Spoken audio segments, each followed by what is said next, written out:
Hello everyone, Mikas here for your live electronic music tutorial. It's episode 182, so it's 182 episode, guys. If you get a second, check out the other episode. I know this episode's about mastering, but usually I make music in real time, uncut, unedited, so you see the raw process, and I think this is what is the most interesting about those shows. And like I said, there's another 181 shows that I've done before that you should check it out if you like techno, if you like trance, progressive music production in general, and if you like EDM and electronic music. You have to smash that like button, guys. So today, or tonight, or whenever, it is our day 7 of our techno week, and we're gonna master the track that we made that was episode 176 that we actually arranged and mixed in episode 181, and now we're gonna master it, so it's gonna be a finished product that I will actually release. Again, I would like to set a release date and do things, but I'm a little bit too busy for that. So when I release music, I really want to promote it and do something with it. So now I will hold back on releasing music until probably March or April next year, but this one will be released. I'm really happy with it. It is a special track. Everybody that heard it were like, man, this is a banger. So I'm really happy that get such feedback from you guys and from everyone. So the way I master track, guys, is I use Waves plugin, strictly Waves plugin, no extra. I used to use UAD, but Waves, I've been using Waves for such a long time. And of course, this episode will be available as a mastering chain, and I will also include this master. So if you want to have fun, try to master the track, which has been produced properly, which has been mixed properly before it's been imported in the DAW. You know, this is very interesting to do, to have this mastering chain, if you have the Waves plugins, of course, and to have the track and to see the process right now. So the way I do my mastering is the way a lot of engineering do their mastering, is step by step. Very always do some gain staging to keep the level at the peak level and every step, and raise it slowly 2 dB, 3 dB, 2 dB, 3 dB, widen the sound, capture like this thickness, you know, do the phase with LINMB. It's a process that I've been working on really for the last 17 years, mastering music for my record label Progressive Rules, mastering music for customers on WeMakeDanceMusic.com. And it has proven to work very well, and when the music get played on a big sound system, it translates well. If it get played on an iPhone, it translates well. Get played on a house sound system, which not many people have anymore. Anyway, that translates well too. So guys, let's get started. So this is episode 181. The track we have is 122 BPM, and I will play you a bit of a sample so you get an idea of what we're gonna work on. If you just didn't hear the track making, you can go to 176, and if you want to watch the arrangement, go to episode 181. So it is a techno track, but it has a lot of deep, funky synthwave, like a lot of influences in there, even electro, because the bass is very kind of electro-y. I'm gonna go to the bass, so you heard the intro already. So we got this little 303 acid bass line that's in there with some automations, and then here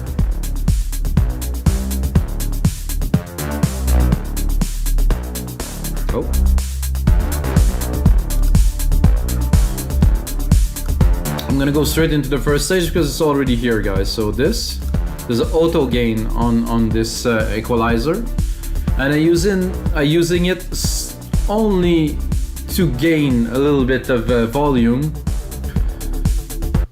So because of the auto gain, guys, I can run the track to it, and if it peaks higher than 0, then I can do auto trim, sorry, not auto gain. I can do the auto trim, and it will trim down, so I will have the peak level of the track without clipping, which is very important for me. So when I feed my mastering chain, I want to have the highest level at every stage, so I can gain it slowly and I'm not losing and over compressing on one. So the input is very high and the output will maintain with a little bit more depending on the process that I'm putting on. So I'm gonna play you the breakdown. Breakdown is interesting here when it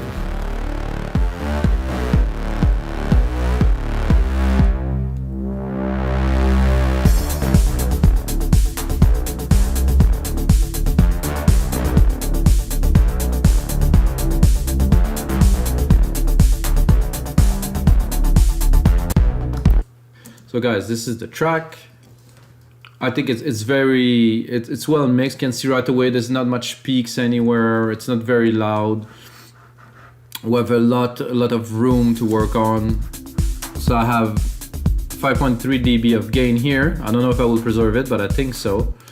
And the first step is this: I do my gain staging, I get the maximum volume to input it into the chain. The first step would be this is like a tube EQ that give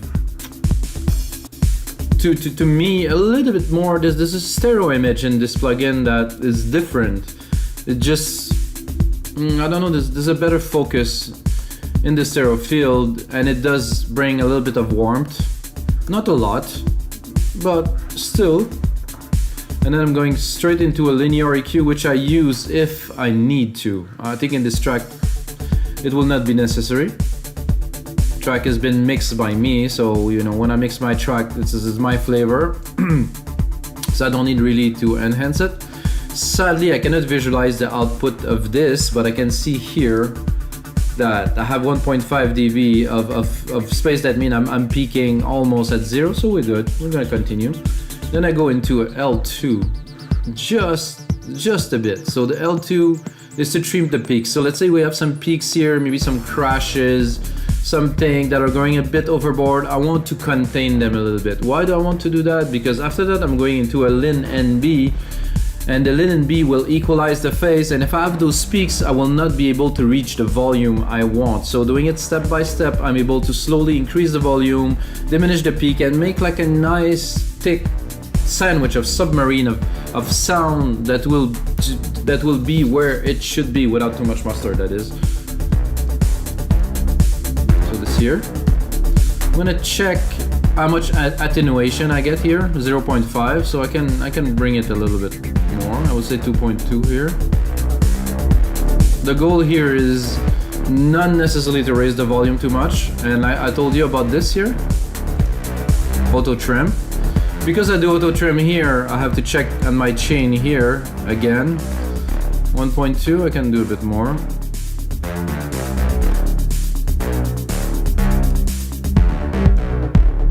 The only thing that I don't want to do in this chain is to apply 10 dB of reduction onto the track, because this will change the nature of the track. I don't want to really smack it and be, wow, this sounds good. No.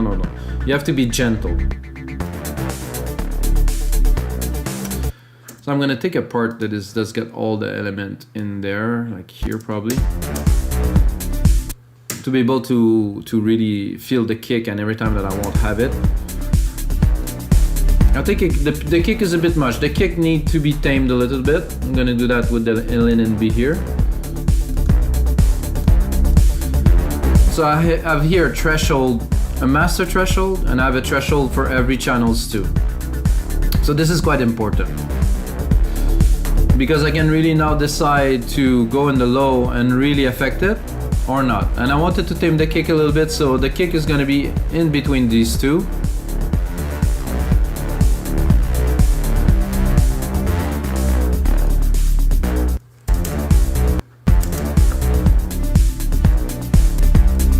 Without, with. It's much more contained. It might sound less impressive, but it has to be correct. It's not about like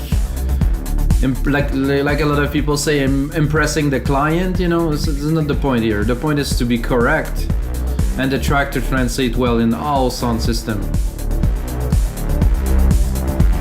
I like the punch without. So see, without to me, it is there. It's a little bit too loud and it's not quite focused. With it, oh, let it roll. It is there. It sits right. It should sit where it should sit in the mix. And because there's also a drum, say tak ta tak ta tak ta tak. It's not a simple kick. There's also the drums. It's a bit more complex. Sound good to me. Let's make sure we're not clipping again. And then we're going in API2500. It's more of a glue, a bit of character. Again, a couple dB.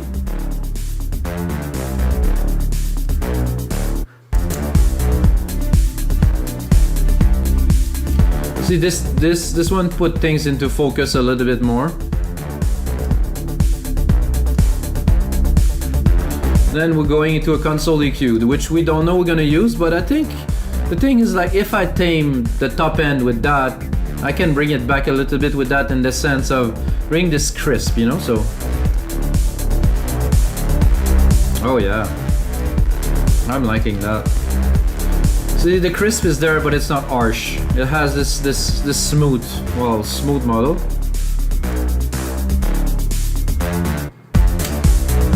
Without. Definitely bring that like impressive flavor to the mix. Now we're gonna go into a center. Bring the stereo width without. This I will do moderately.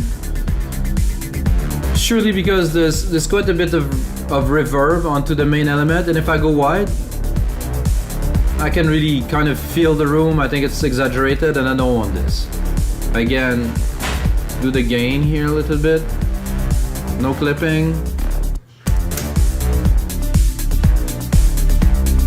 Without. With. I like it because this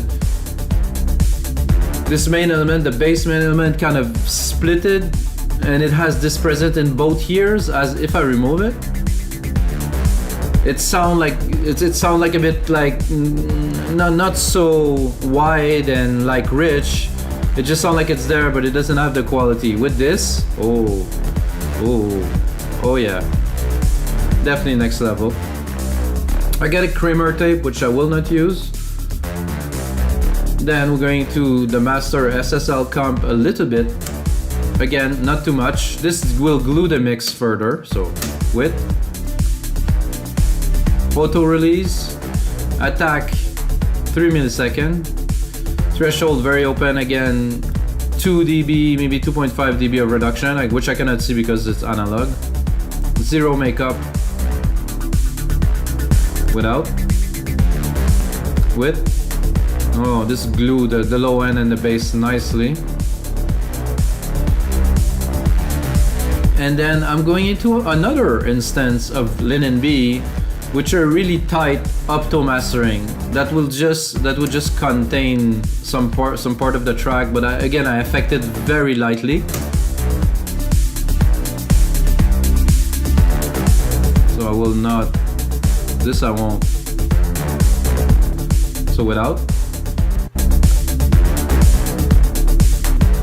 So you have a feeling that the volume is raising, but it isn't. So without.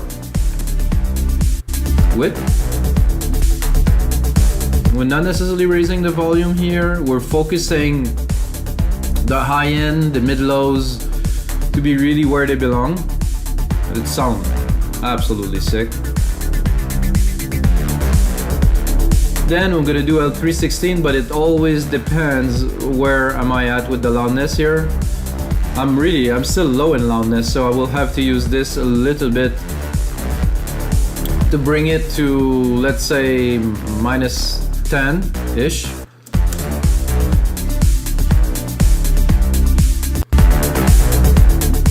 We'll do so by putting a minus 0.2 on both sides here. Then dropping the threshold. When you feel or you hear really that you start losing the low end, you have to stop. Because you can see the low end is compressing, and a maximizer in a low end will really make it mushy and unfocused, you know, so it's very important. And I can bring it up. Oh, not this one, sorry guys. 3.5, and then oscillating here to minus 0.2. Let's do it again.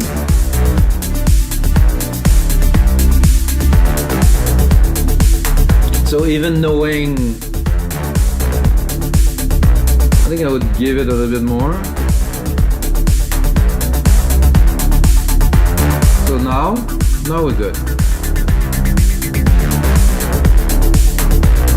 Minus 10 dB average. So guys, this is the process that I use when I master a track. I know I sound, maybe I'm excited because this track in particular really get me pumped up. And now you can look at the volume, make sure that you're not clipping, and when the track enter the mastering chain, and check out. I'm gonna check out a little bit the view meter to see if we have any peaks or anything. So far it sounds very good, and let's just have a listen to the track, guys.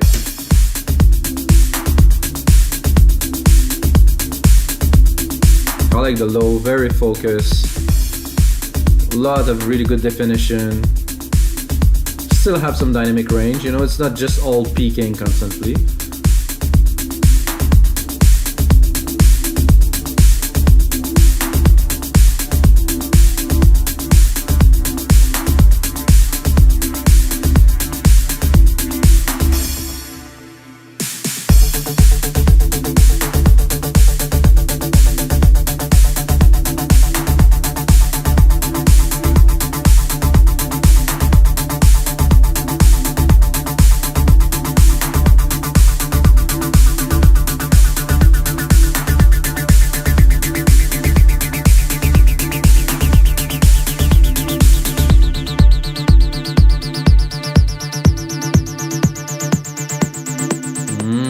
Tasty.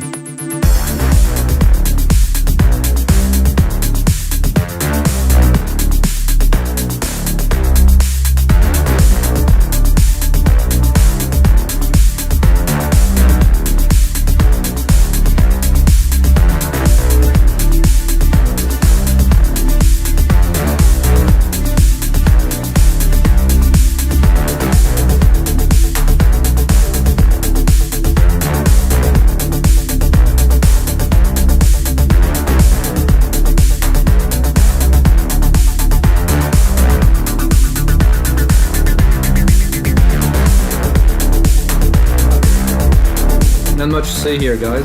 Just enjoying the beat.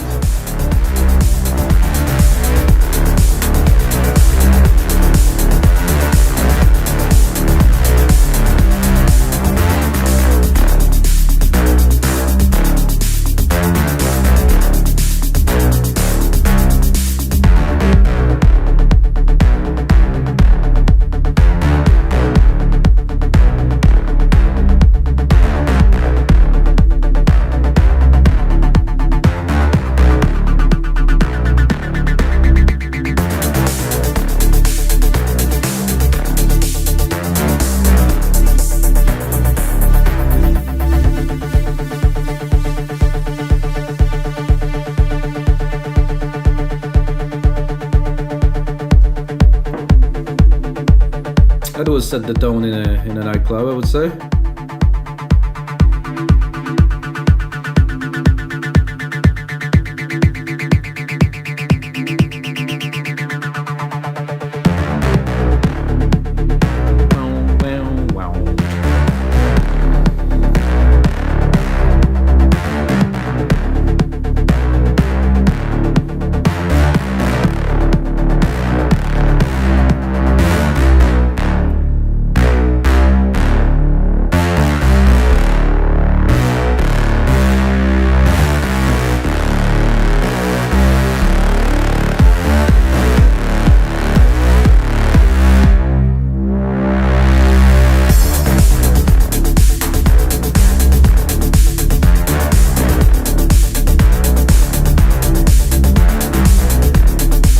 So alright guys, it's gonna be it for episode 182 of your live electronic music tutorials. If you got a second, smash that like button, check out the other episodes, and until next time guys, may the sound be with you.